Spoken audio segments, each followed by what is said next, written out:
покорители холода собираются в путь. В Якутии стартует проект, в котором добровольцы будут искать рекордно низкую температуру в Якутии. В течение 2 недель экстремалы будут измерять температуру воздуха, живя в палатках в тайге. Сейчас покорители холода собираются в экспедицию, и с ними на месте находится наш корреспондент Саргалана Неустроева. Саргалана, здравствуй. Ждем подробностей. Здравствуйте, Василий. 12 января, уже послезавтра, первые в Якутии покорители холода отправятся в 2-недельную экспедицию, в ходе которой они измерят самую низкую температуру в населяемой части планеты.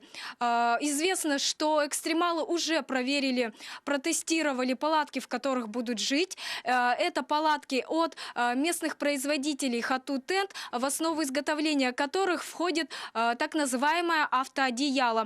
Прототипом палатки стали традиционные палатки оленеводов, и подробности о ходе проекта, о подготовке к нему и об его участниках.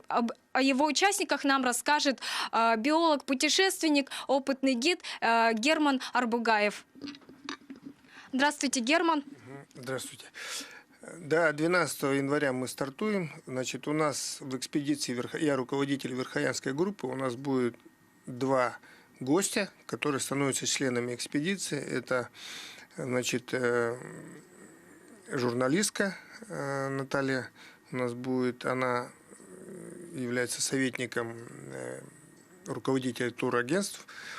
Значит, будет у нас блогер, у которого более 200 тысяч подписчиков. Константин, это он и является корреспондентом журнала «Вокруг света». Они прибывают завтра. Вот тут, собственно, состав такой. И будет нам помогать местный проводник, это у нас Спиридон Шишигин, и 3 оленевода из Верхоянского района привезут оленей, которые будут участвовать в веерных замерах температуры уже таким мобильным электронным термометром. Вот. Ну, здесь мы, конечно, уже протестировали. Действительно, сегодня звонили со спутникового телефона, сказали, что минус 53.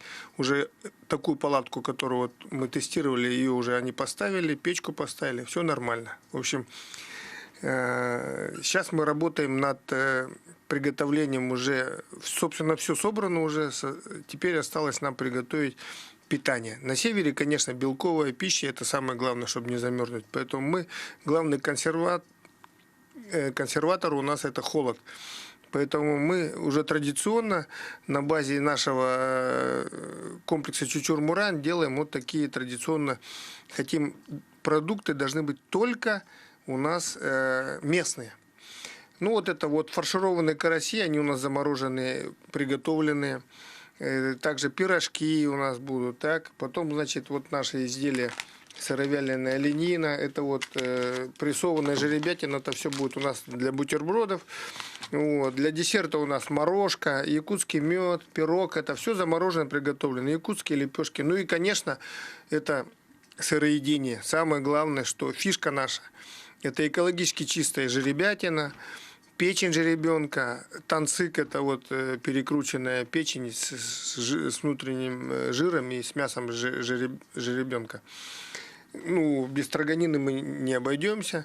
Ну, а вот это вот у нас будет как в виде такого питания, знаете, как чипсы или как какие-то вот семечки, что-то энергетические такие. Это вот у нас вот. И вот лапша такая вот стали якутские производители делать. Вот тоже такое возьмем на испытание. И также у нас вот одежда.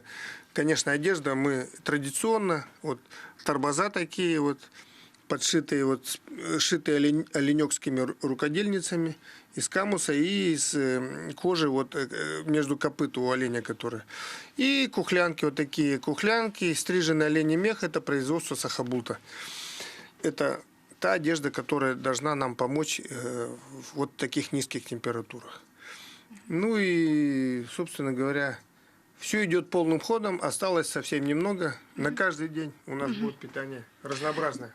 Спасибо вам, Герман. Желаем вам удачи в вашем путешествии, в вашей экспедиции. Ну и, конечно, чтобы вы нашли самую холодную точку нашей республики. На этом все. Василий. На прямой связи со студией была Саргалана Неустроева. Мы двигаемся далее.